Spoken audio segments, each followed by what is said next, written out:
Hey, how's it going, everybody? I was invited to do this interview by Jonah the Bard on the forum, so hello to all the people on YouTube and all the people on the forum.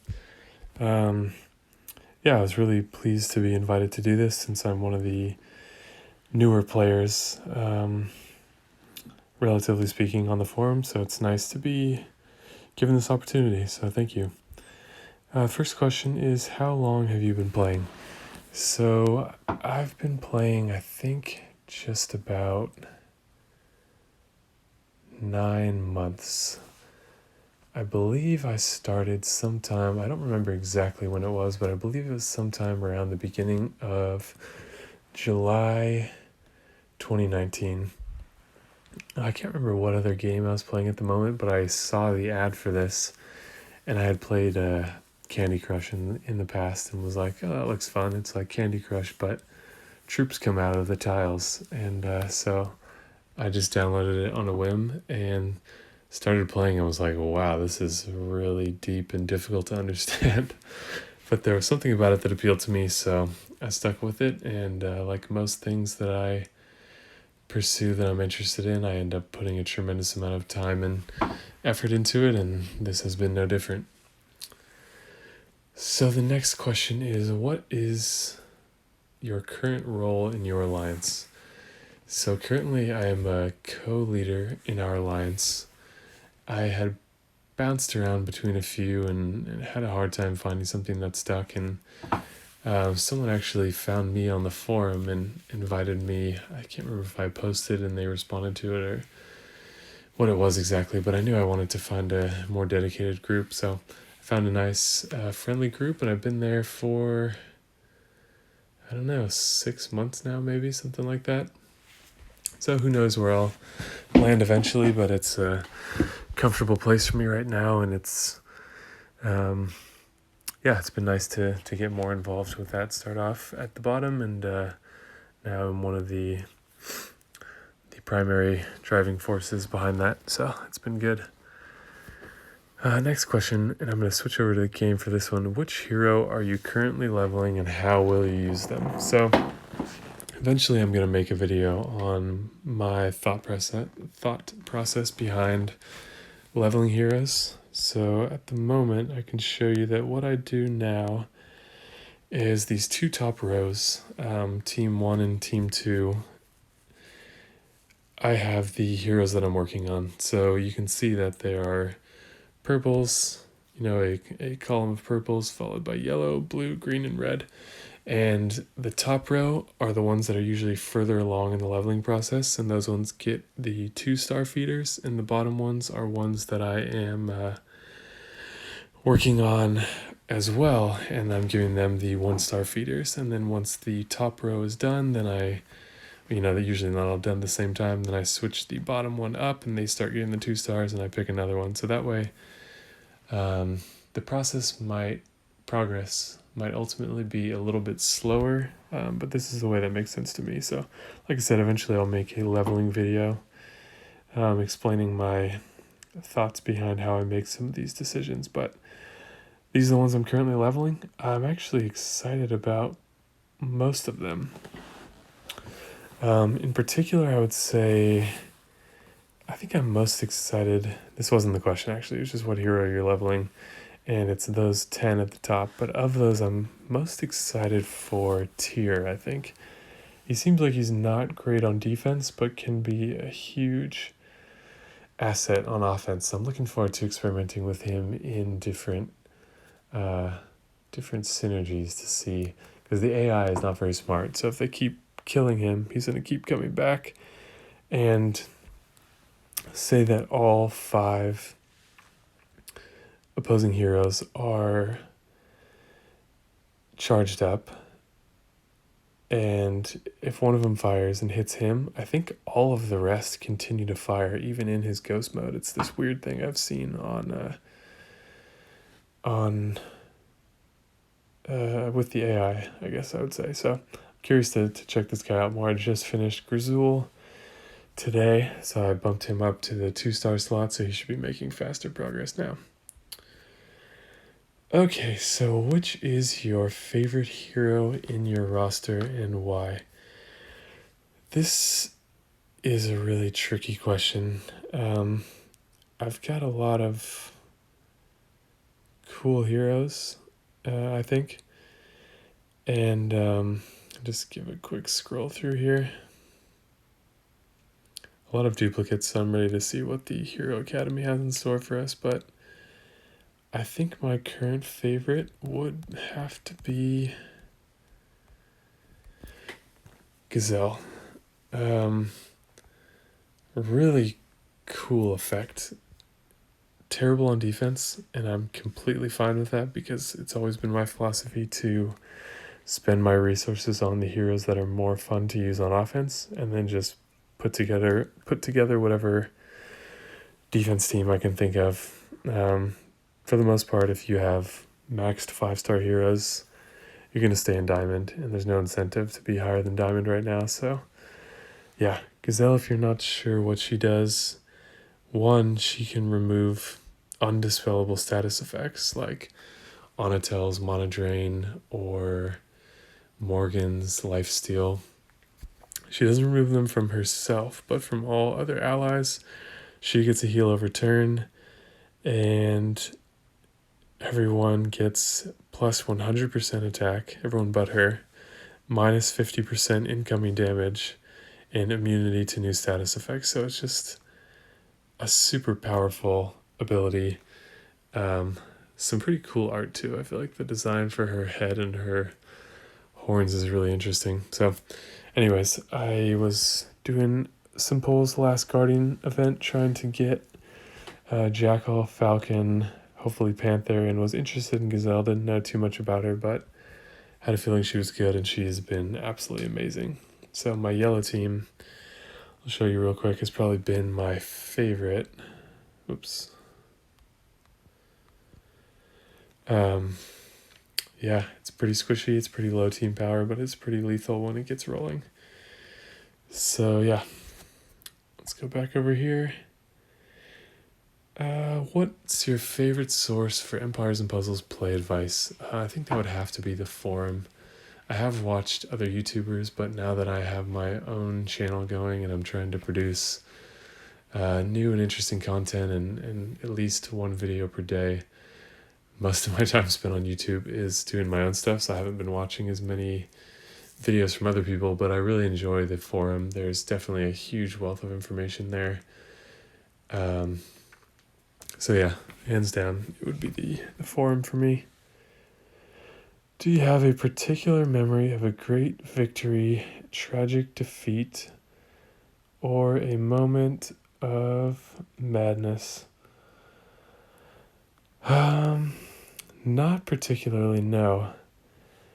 I think that's sort of like all in a day's work, in my opinion.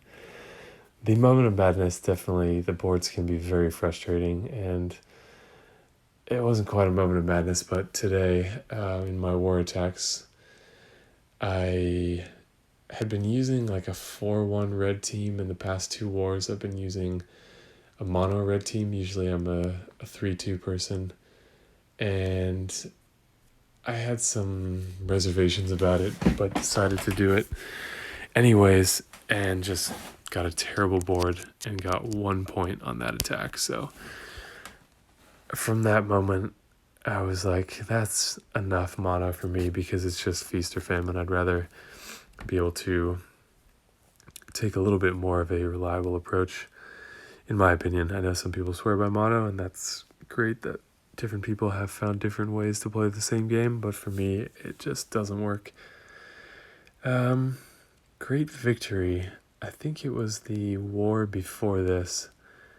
I had some amazing hits where they were like down to the wire, where you have one hero left with 40 HP and you're just able to clip the last person with a single tile, and that is enough for the win.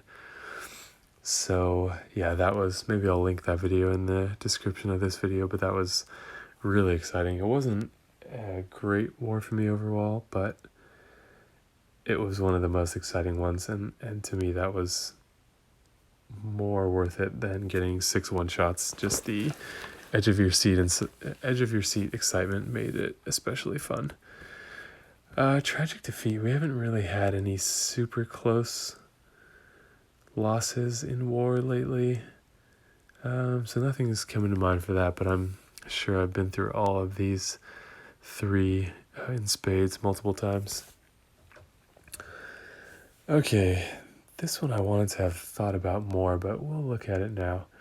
What Season 1 hero would you most recommend to a new player? So, when I first was thinking about this question, my initial thought, maybe just because of where I'm at in the game now, was which 5-star hero? And I then realized that I should probably think about 3-star, 4-star, and 5-star. So I'm going to try to give you an answer for each of those with some explanation on why. For 5-star, I would probably say Liana. She just is bare bones and does what she does very well. There's some new tweaks coming with the costumes where Sartana actually has a stronger hit in terms of percentage. They've taken her poison damage away and potentially raised her snipe to 532%. So again, that's the costume, that's sort of different. But just a vanilla Season 1 hero, I would probably say Liana, though all 5 of those Season 1 fast snipers have really held their relevance. In terms of 4-star, there's a lot. There's no one right answer here. So Regard is a great one, but the one that I would probably recommend is Wukong, who was an absolute game changer for me when I got him. I was maybe 5 provinces away from finishing Season 1 and did some pulls at the Elemental summon for Yellow, which I don't know why I would have done that, but I knew less about the game at the time, I guess. And I was really excited about him. And from the moment I got him leveled up, I just breezed through the rest of Season 1 where I'd been completely stuck. And he can really help you hit far above your weight with that just tremendous attack buff. He's actually a little bit stronger than Gazelle when you factor in his miss into the attack buff. She's got some other good stuff going on that make her a better hero, but for raw power, he is really hard to beat. And so for a 3-star, let's take a look. I'd have to say Bane is a classic standby, the first one that everyone gets. He's just solid. Sort of like a 3-star June. So he's been reliable. Let's see if there's one that really catches my eye here.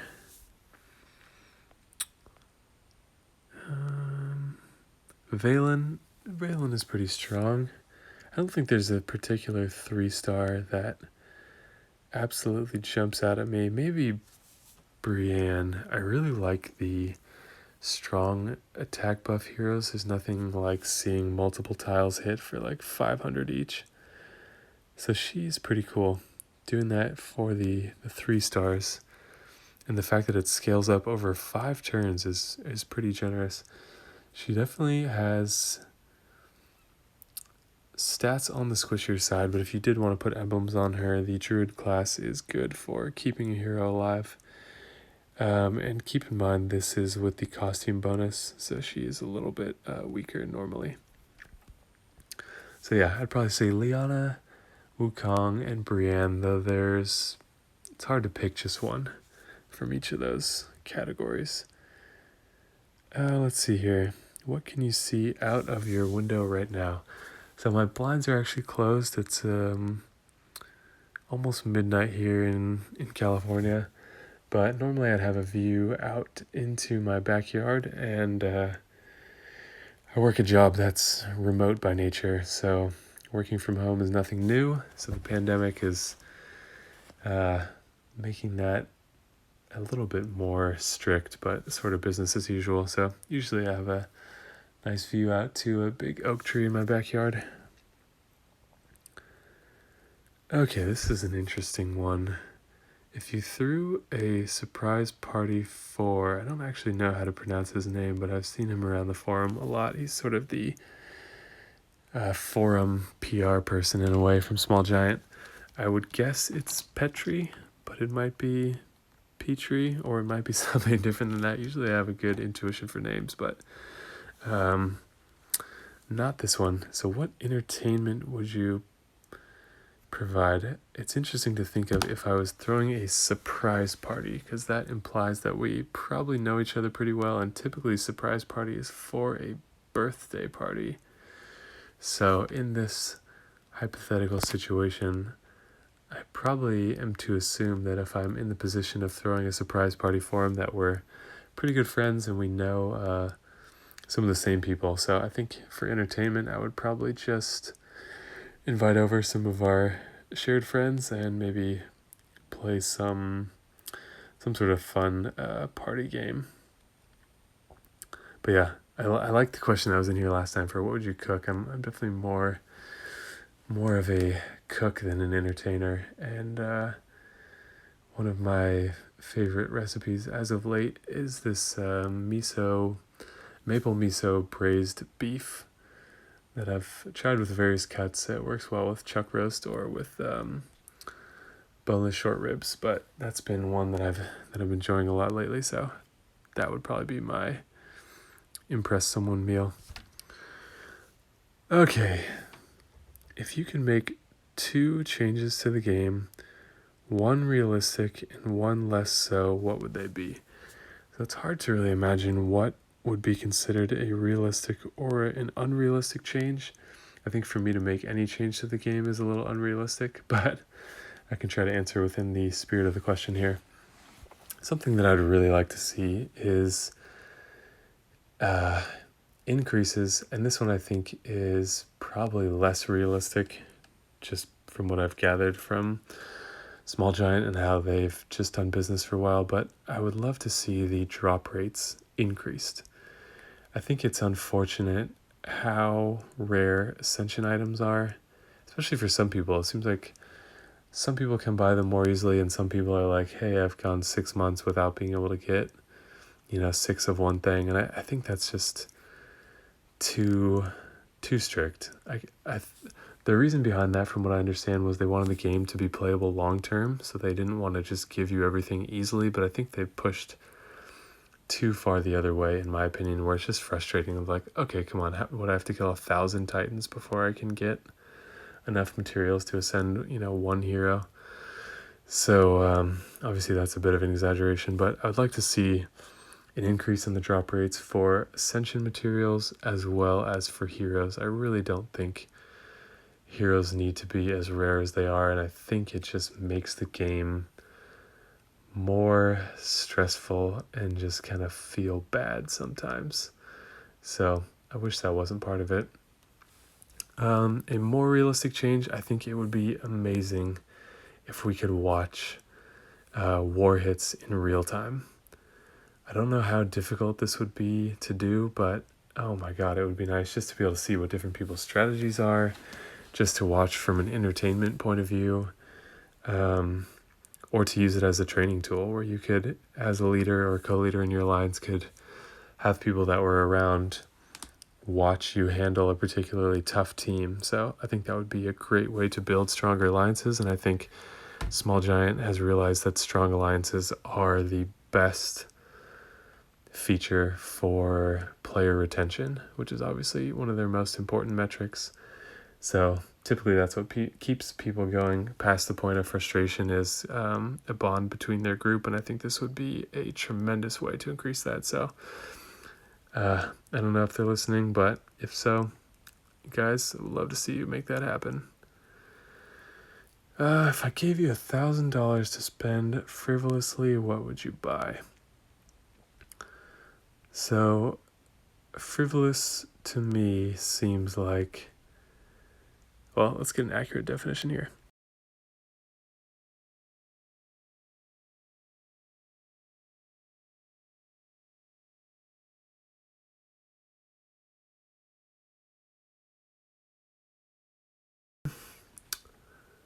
If I don't have to do something